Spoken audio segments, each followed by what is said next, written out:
The ultimatum. The Stellar Collective kept the peace everywhere in the galaxy for a long time, 8,000 years. A lot of species, 15 to be exact, worked together in a team that covered 500,000 star systems.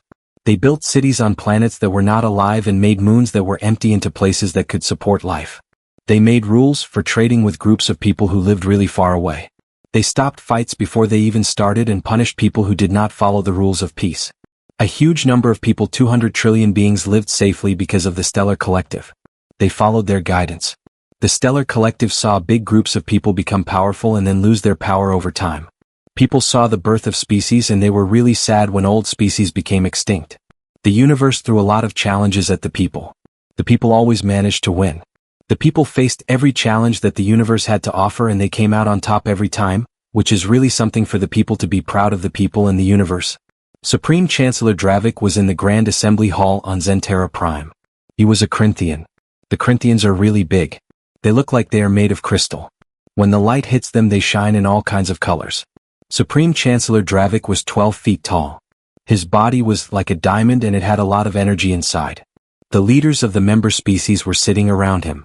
There were 14 species and each one of them had a lot of people. The Grand Assembly Hall was really something. It was built well.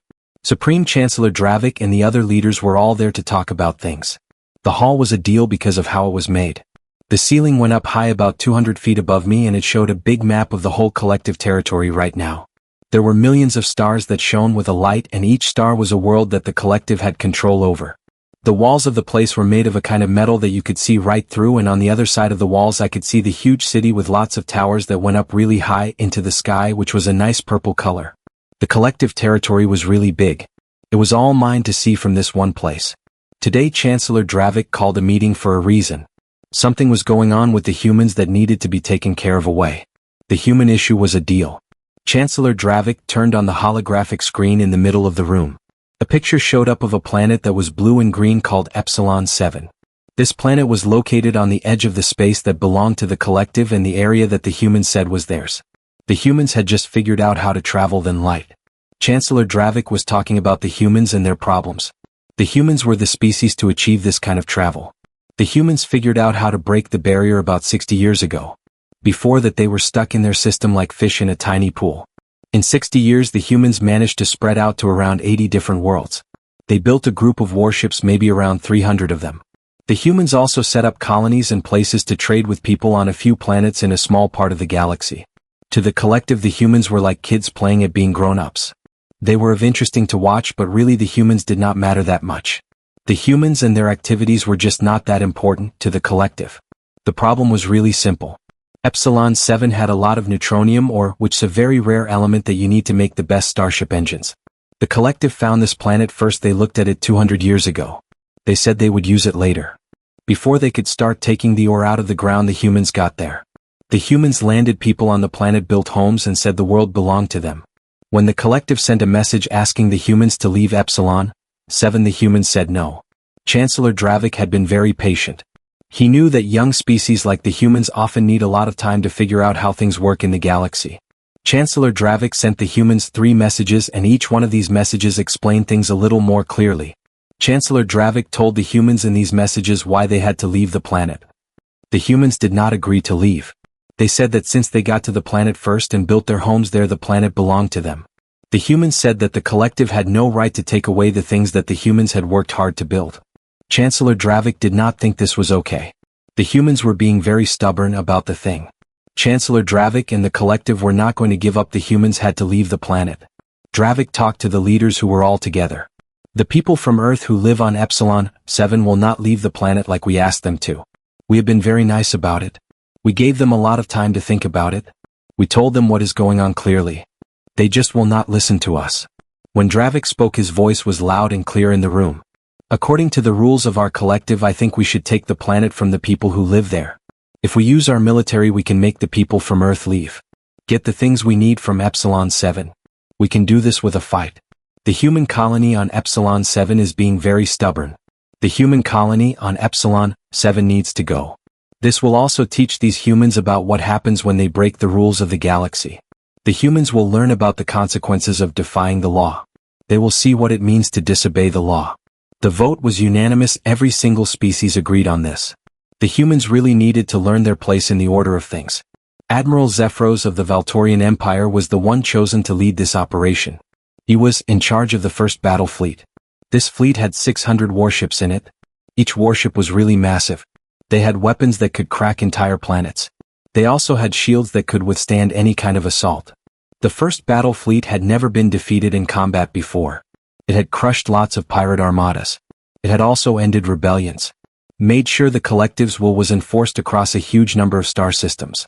The humans were going to have to deal with the first battle fleet and Admiral Zephyros of the Valtorian Empire. Before the fleet left, Chancellor Dravik wanted to give the humans one chance. He was going to talk to them and show them how strong his fleet was. He wanted to give them the option to give up without a fight. Chancellor Dravik sent a message to Earth, which is the planet where humans live. The humans accepted his message away. The person who appeared on Chancellor Dravik's screen was a woman. She was wearing a blue uniform that showed she was in the military. There were symbols on her uniform that said what her rank was. Her hair was black and really short. The woman had skin. Chancellor Dravik was going to talk to her and see what she had to say. Her eyes were a nice brown color that seemed to have a lot of intensity that Dravik found interesting. Her name showed up on the screen, Commander Elena Rivers, United Earth Defense Command. Dravik spoke in a calm voice like someone who has talked to a lot of different people. Commander Rivers, I am Supreme Chancellor Dravik of the Stellar Collective. I want to talk to you about the Stellar Collective and your people who live on Epsilon 7, the colony that the Stellar Collective's interested in. Elena Rivers nodded her head one time. I know the reason you are calling me Chancellor. My answer has not changed, it is still no Chancellor. Dravik was really surprised. Most people show a lot of respect when they talk to the leader of the collective. This human did not show any respect at all. The human said, Commander, I do not think you understand what is going on. The Stellar Collective has been around for a long time, 8,000 years.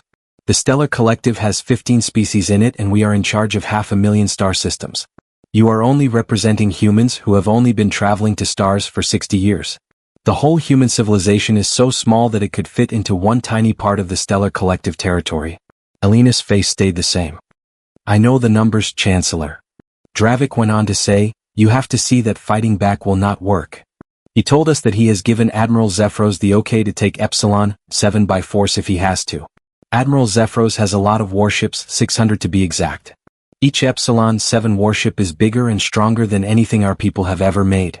If we make them use force, they will move our colonists, tear down our buildings, and our people will suffer because they did not listen to someone powerful than them. Dravik and Admiral Zephyros are serious about taking Epsilon 7. They will do what it takes to make our people obey. He stopped talking for a moment so that everyone could think about what he said. However, I do not want to be mean. If you take your people out of here quietly within the 30 days, the collective will forget about this problem. We will not punish you. You can even do business with the collective on. This is a good deal, Commander. I think you should take it. The collective is being very kind to you, so you should think carefully about what the collective's offering. Elena Rivers was really quiet for a long time. Then her voice was gentle, but it had a sharp tone to it. Chancellor Dravik, before I say anything, let me tell you something about my people. My species has some things that your reports probably did not know about, things that your intelligence people probably missed. Dravik felt curious even though he did not want to. He said, go. Earth, the planet we live on, is a bad place to live. We call it a Class 4 death world, which is the worst kind. This means Earth has been trying to hurt or kill everything on it for 4 billion years. The Earth is a place because the weather can be very cold or very hot. It can even be so cold that it freezes you or so hot that it cooks you. The ground can also open up, swallow big cities. The oceans can get really angry and destroy everything we build near the water. Earth, our planet, is just not a place to be. Tiny organisms that we cannot see with our eyes could kill millions of people in a few weeks. These tiny organisms are so small that we need tools to see them. They could really hurt us, make a lot of people sick. The tiny organisms could even kill millions of people in a few weeks. She leaned forward a bit. Every single type of animal on our planet made it through a lot of tough times. Things like asteroids hitting the Earth, huge volcanoes, big ice ages. Our family tree is made up of all the animals that did not make it. What about humans? We are not the animals on Earth. We are not the fastest. We are not the biggest or the toughest. Humans are the only type of animal that lived long enough to build cities and eventually travel to the stars. Do you know why humans were able to do this? Every single species on our planet, including humans, is a survivor of tough times, like asteroid impacts and supervolcanoes and ice ages. Humans are not the strongest or the fastest or the biggest. Humans are the only species that survived long enough to build cities and reach the stars. Dravik was really wondering about something. He asked himself, why? We never give up. When something tries to hurt the people learn from it. The people become stronger. The people have been fighting against things that seem impossible to beat for a long time, and the people always win. Her eyes seem to shine. You see 600 warships. You think the people should be very scared. The people have a saying, the bigger they are, the harder they fall. The people have beaten enemies that had a lot people than the people before. The people have won wars that the people should not have won. We have survived things that should have wiped us out. Things like that are really tough to deal with. The things that should have wiped us out were very difficult. We have made it through the things that should have wiped us out. She got up from her chair. Here is my response to your offer, Chancellor. The colony on Epsilon 7 is staying right where the colony on Epsilon 7 is. The people who live in the colony on Epsilon 7 built their homes with their own hands. They have been farming the soil, raising their kids under the sun. You think you can just come and take the colony on Epsilon 7 away from them because you are bigger and older than the colony on Epsilon 7? You are welcome to try and take the colony on Epsilon 7 if you want to. Her voice got really quiet. You need to know this. If you go after that colony, you will not just be up against 300 ships. You will be up against humans. Humans who have been learning how to defeat things that are bigger and stronger than they are for a very long time. You will be fighting the descendants of people who survived in caves and then took over a planet that was trying to kill them. You will be fighting humans, Chancellor. I'm telling you, humans do not fight fair. Humans fight hard. Humans never give up. We fight dirty. We fight mean. We never ever stop fighting because that is what humans do. We are humans, Chancellor, and that is what we do when we fight. She took a breath. So go ahead. Send your 600 ships. You can even send 6,000 ships if you want to. Let me tell you something about humanity. When all the fighting is over and the smoke clears, you are going to wish that you had never heard the name humanity. You are going to regret that you ever messed with humanity. The transmission ended. Elena Rivers was gone from the screen. Chancellor Dravik just sat there trying to make sense of what Elena Rivers had said. The other people around him started talking. It was hard to understand what anyone was saying because they were all speaking at the same time. They were confused. They did not believe Elena Rivers. They thought Elena Rivers was just trying to sound tough, that she was making threats she did not really mean. They thought Elena Rivers was scared and trying to stall, or that she was just pretending to be strong to get out of a situation. Dravik had been alive for a long time, 3,000 years to be exact. He had talked to different types of beings. Dravik had met people who were not honest and people who were afraid to stand up for themselves. He had also met people who talked big but then gave up easily. Elena Rivers was not like any of those people. She spoke with confidence. Every word she said she really meant. This was a feeling for Chancellor Dravik, something he had not felt in a long time. He felt unsure of himself. Chancellor Dravik had a feeling of doubt that he could not ignore. The collective had a lot of warships, 600 to be exact. These warships were a deal. The humans had made a mistake by building their colony on the territory. The rules were simple and easy to understand. The collective would make sure that the rules were followed. He decided what to do. Admiral Zephyros left with the first battle fleet 3 days later. They were going to Epsilon 7. The collective wanted them to get rid of the colony no matter what it took. The collective thought it would take 2 weeks to finish the job. Everyone in the galaxy was watching to see what would happen. Most people thought the humans would give up when they saw the collective fleet coming. The collective was serious about following the law, and the collective would make sure that justice was served to the colony on Epsilon 7. Some thought the humans might fight for a few hours before being overwhelmed. None of them expected what actually happened. None of them understood that Elena Rivers had told them the truth. They were about to learn what it meant to fight against humanity, and the lesson would be written in fire and blood across the stars. First contact with reality. Admiral Zephyros was on the bridge of the Eternal Dominion, which is his flagship, and he saw his fleet come out of hyperspace. The Eternal Dominion and all the other warships, 600 of them, appeared in a line around the planet Epsilon 7. The planet Epsilon 7 looked pretty. It had blue oceans and green continents that you could see from far away. Admiral Zephyros and the Eternal Dominion were there to teach the people on Epsilon 7 a lesson. There were 50,000 colonists on the planet Epsilon 7, and they were going to find out what happens when you disobey Admiral Zephyros and the Eternal Dominion. Zephyros was a Valtorian, a type of being that looks like a reptile with 6 legs and shiny bronze scales. He was in charge of a lot of spaceships for a long time, 200 years to be exact. Zephyros fought in 17 wars and he won every single one of them. He got rid of pirate bases, stopped people from rebelling, and made sure everyone followed the rules of the collective in star systems. This job should have been a breeze for Zephyros, the one he ever had in his whole career as a Valtorian. Captain Thelrax, who was second in charge, came up to the admiral with a data tablet in her hands. She had claws on her hands. Captain Thelrax was a Kerwal. The Kerwal are really good at tactics, paying attention to details. Admiral, we finished checking out the system. We found the colony on the main continent. There are 50,000 humans living there. We do not see any military ships around the planet or anywhere in the system. The human colony has no vessels. Zephyros felt his scales ripple with satisfaction. He said, the people from the planet ran away. The colonists are still here. The soldiers who were supposed to protect them left. This is what you would expect from a species that is still learning. When they saw our fleet, they got scared. Ran like animals that are afraid. The colonists remain here. Their military is gone, they just abandoned them. Zephyros thought this was typical of species like the colonists.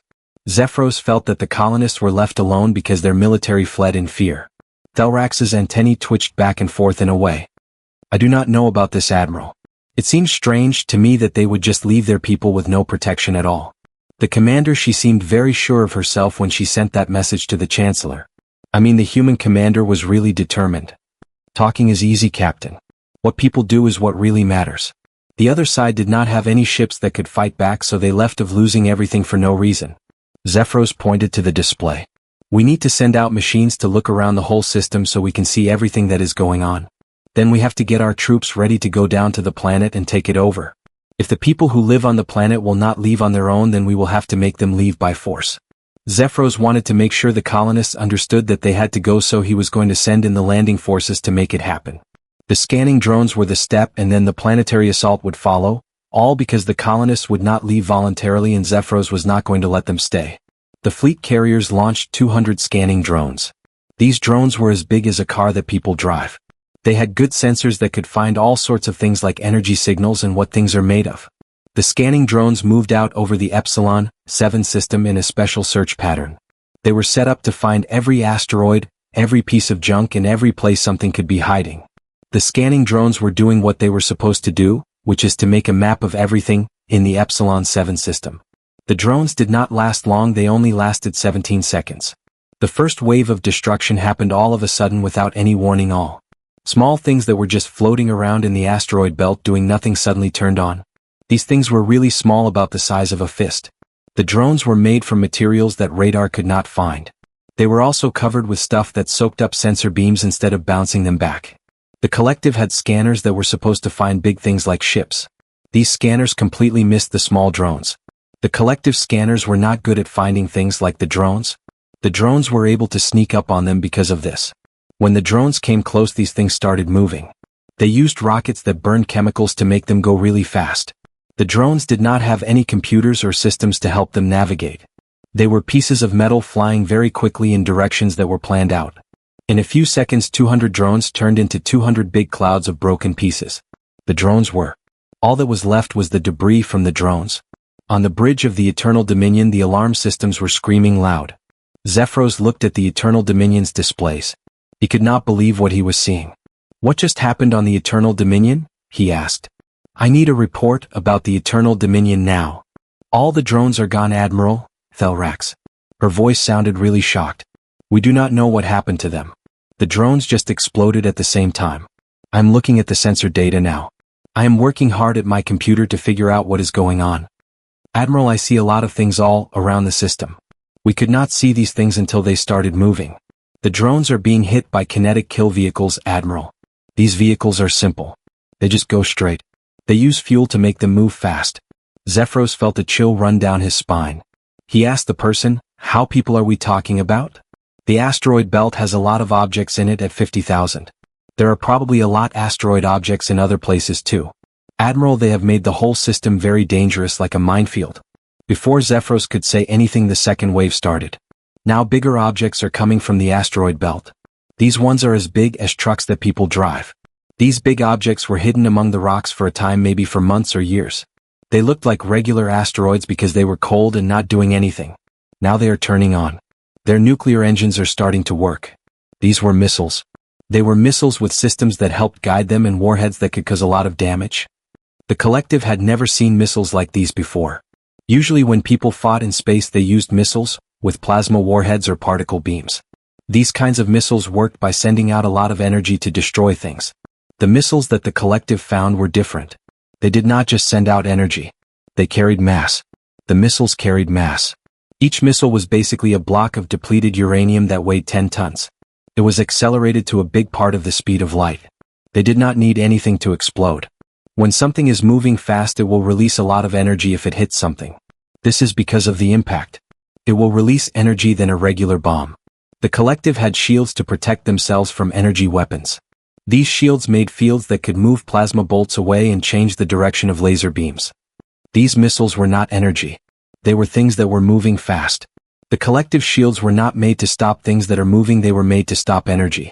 The first missile hit the destroyer Radiant Justice in the middle. The shield tried to stop the missile. It was going too fast. It went through the shield like it was nothing and slammed into the ship with an amount of force. The ship did not blow up in an explosion. It just stopped working, broken in two by the hit, with both pieces floating through space as the air inside escaped and all the systems shut down. The Radiant Justice was torn apart. It was no longer a working ship. The missile had destroyed the Radiant Justice, leaving it in pieces. In the minute 30 more missiles hit their targets. This meant 30 ships were either destroyed or badly damaged. The fleet's defense systems started working with thousands of guns finding and destroying the incoming missiles. However, the problem was that there were too many missiles coming at the fleet from all sides. The humans had been preparing for this moment for years, hiding weapons over the system and using every rock and piece of ice as a place to launch these missiles from. The humans had done a good job of setting this up, and now the fleet was facing a lot of trouble because of it. The missiles just kept coming. The fleet's ships were getting hit one after another because the humans had turned every rock and piece of ice into a potential launching platform for these missiles.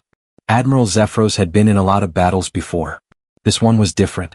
His enemies usually fought him in a fight with their fleet going up against his fleet, and they would follow the usual rules of war. This was not like that. This was crazy. Admiral Zephyros and his fleet were being attacked by things that they could not see by Admiral Zephyros' enemies, using weapons that had been hidden and quiet for a time, just waiting to strike. The man said, "All ships need to move to the orbit of the planet now." He told them to go fast as they can. "We have to get out of this place where we can get hurt," he said. When all the ships are in orbit around the planet, the colonists will not be able to hide behind the machines that are set to defend them. The fleet moved forward fast with the engines going as hard as they could. A lot of ships got destroyed as they tried to get through the hidden missiles. Most of them made it. In an hour, 430 of the Epsilon 7 ships were in a safe orbit around Epsilon 7. 170 of the Epsilon 7 ships were damaged really badly and could not keep going. Zephyros lost then a quarter of his fleet, the fleet of Zephyros, and he had not even seen one of the enemy soldiers yet, not one enemy soldier. The fleet of Zephyros was really hurt. He looked down at the planet below him. He was really angry. The humans were going to be in trouble. "Get the soldiers ready to land. I want 200,000 troops to be ready. They should have all the weapons they need. I want every soldier to have everything they need to fight. We are going down to the planet. We are going to make the colonists leave by force. The humans are going to pay for what they did. We are going to the planet, and the humans will see what happens when they make us angry." Captain Thelrax stopped for a moment. "Admiral, maybe we should wait for the Chancellor's orders. We have lost a lot of men. The humans were ready for this fight. They prepared better than we thought the humans did. The humans knew what they were doing. That is why we have taken so many casualties from the humans." "No," Zephyros said in a tone. "We have to finish this. We need to get the troops on the ground." 2 hours later they started bringing in the troops. Really big ships came down from the sky, each one of thousands of soldiers from different groups in the collective. These soldiers were the fighters in the whole galaxy. There were shock troops who had strong bodies and were really tough. There were also KRYL specialists who could see and hear things that others could not. Then there were the Drothian heavy weapons experts who had 4 arms, so they could carry a lot of equipment that no one else could handle. They knew the people they were fighting would not give up easily when they landed. The soldiers were ready for a fight. Zephyros and the troops were prepared for the species, including the Valtorian shock troops and the KRYL tactical specialists and the Drothian heavy weapons experts, to face fierce resistance when they landed. The people who went to this place did not find what they were looking for. They found cities with no one in them. The city where people were supposed to live was really big. It covered 200 square kilometers on the mainland. The city had everything that people needed to live. There were buildings and farms and factories and power plants. Something was very wrong. There were no people anywhere. The streets were empty. All the homes were empty too. The machines that were supposed to detect if someone was alive did not find anyone in the city. The human colony was like an empty space. Ground Commander Vexlar, an officer with 300 years of combat experience, was standing in the central plaza of the main settlement. He felt really uneasy. The Ground Commander Vexlar looked around. Said, "Where did the people of the settlement go? 50,000 people of the settlement do not just vanish into air." The tactical officer of the commander, a Kerwell named Ziktar, looked at his scanner. He said to the commander, "I am finding tunnel entrances all over the city. There are hundreds of tunnel entrances. The humans have built a big network of tunnels under the ground." The commander's tactical officer, Ziktar, told the commander that all the life signs are below them under the ground in the tunnels that the humans made. The humans are there, in their underground network of tunnels. Vexlar looked down at his feet. Thought about the colonists hiding under the ground like little bugs. "Of course they are," he said. "They are going to make us dig them out." Then he turned on his communication system.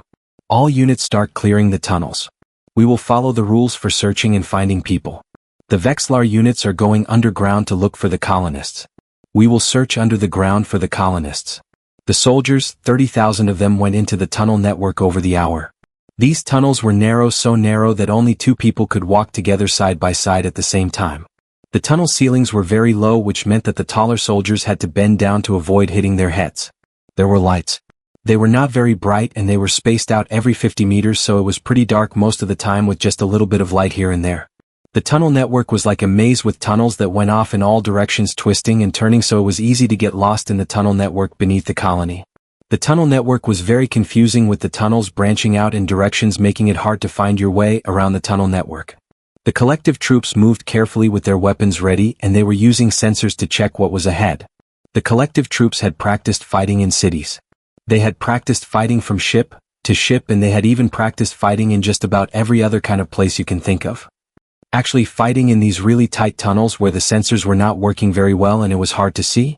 The collective troops were not used to this. Fighting in these tunnels made the collective troops feel uneasy. The first attack came from nowhere. A squad of 12 soldiers was moving through a straight section of tunnel when the walls just blew up. Hidden panels burst open and human soldiers came out from compartments that were built right into the tunnel walls. They had on body armor and carried guns that looked really old compared to collective energy rifles. Those guns shot real bullets that were propelled by chemical reactions, and they were really devastating to the Valtorian soldiers. The human soldiers and their guns were a surprise to the Valtorian soldiers. The collective soldiers had shields that were supposed to protect them from energy weapons. The bullets just went right through these shields. It was like the shields were not there. 12 of the soldiers died in just 3 seconds. They were hit by a lot of bullets. Did not have time to fight back. The human soldiers used bombs called grenades. These grenades made a noise when they exploded and sent sharp pieces of metal flying everywhere. After that, the human soldiers went back to their hiding places and the doors closed behind them. The collective soldiers were left to deal with the damage. The reinforcements got there 2 minutes later. The attackers were already gone. All that was left were bodies. This same thing kept happening over in the tunnel network. The human soldiers would show up out of nowhere, fight hard and well, and then they would be gone before the collective forces could even do anything. The human soldiers knew the tunnels well. They had made passages and hidden rooms and ways to escape that were not on any map. The human soldiers could move through the walls like they were ghosts. The human soldiers could do this because they knew the tunnels well. The human soldiers had been in the tunnel network for a long time. The collective tried to figure things out. They sent out drones to see what was going on. The humans were ready for the drones. They used weapons that sent out a big pulse of energy and that destroyed the drones. The humans also had guns that could blast through walls. The thing is, the humans had built the tunnels in a way that made them weak in spots. So when the humans blasted those spots, the tunnels would. That would bury the collective soldiers under a lot of rock. The collective also tried to fill some sections of the tunnels with gas. The humans were prepared for that too. They wore suits that kept them safe and they had their own air to breathe. The humans were ready for us. They knew what we were going to do. They stopped us every time. The humans had been getting ready for this fight for years. They knew this place really well. Commander Vexlar saw the number of his soldiers who got hurt or killed go up and up. After 1 day of fighting in the tunnels, Commander Vexlar lost 8,000 soldiers. The humans did not lose people, maybe 500 soldiers died. Commander Vexlar and the soldiers were fighting in a place and the humans were fighting really well. He sent urgent messages to Admiral Zephyros, who was in orbit. The situation was getting worse. He needed more soldiers. He needed weapons and tools. He needed someone to help him. Admiral Zephyros had his own issues to deal with. Small spaceships from Earth kept showing up at the edge of the system. They would launch missiles at his fleet, then quickly disappear into hyperspace. His ships could not catch them because they were too fast. These small spaceships were not trying to defeat Admiral Zephyros in a battle. They were just trying to bother him and keep his ships busy. This meant he could not focus all his attention on the fight that was happening on the ground. Admiral Zephyros and his fleet were being distracted by these spaceships. The fight had been going on for 2 weeks now. The first battle fleet had lost a lot of ships. 250 ships in total. The ground forces had lost a lot of soldiers, 30,000 of them. The human colony on Epsilon 7 was still going strong. They were still not giving up. Admiral Zephyros was sitting in his command chair. He had to admit something that he never thought would happen. The human colony on Epsilon 7 and the humans were. The first battle fleet and the ground forces were losing. It was not happening fast, it was not happening in a way. But the human colony on Epsilon 7 and the humans were slowly and steadily winning. The humans were hurting the first battle fleet and the ground forces, with lots of attacks. The people in charge did not want to have a fight with his fleet. They just wanted to make it really hard for him to win. They wanted the cost of winning to be so high that it would be too much for him to handle. The cost of victory was going to be too high for him to bear. He sent a message to Chancellor Dravik on Zentera Prime. The message said, "The humans are not what we thought they would be. They fight in a way that's different from any enemy we have fought before. They have gotten this world ready for war in ways that we did not think of. I need troops and a new plan." Chancellor Dravik was in the Grand Assembly Hall away from where the message was sent. He read the message, started to feel a little unsure. He thought about what the human commander had said. Maybe the human commander was telling the truth. Maybe the humans are really a threat. The humans are not like enemies, the humans are strong. Chancellor Dravik thought about the humans and their way of fighting. Perhaps attacking them had been a mistake. The collective cannot admit they made a mistake now because that would make the collective look weak. The collective really cannot look weak. So he is telling people to get the second battle fleet ready to go. The collective will send a lot of ships, a lot of soldiers, and a lot of guns. The collective will have many that the humans will not be able to fight back. The collective has to win this time. The collective always wins with this plan. On Epsilon 7 down in the tunnels under the colony, Commander Elena Rivers looked at the reports and she smiled a little bit. The battle was going just like they wanted it to. The collective thought they were fighting for one planet. The collective did not understand that Epsilon 7 was just the start. Epsilon 7 was the beginning. Across 80 worlds, factories were working as fast as they could. The shipyards were working all the time, day and night. Training facilities were making soldiers very quickly, faster than the collective could even count the soldiers. Humanity was not just defending the colony Epsilon 7. Humanity was doing something bigger than that. The Epsilon 7 battle was a small part of it. The people were getting ready for a fight. The collective had just done something that made them want to use all the things they had been making for the 60 years.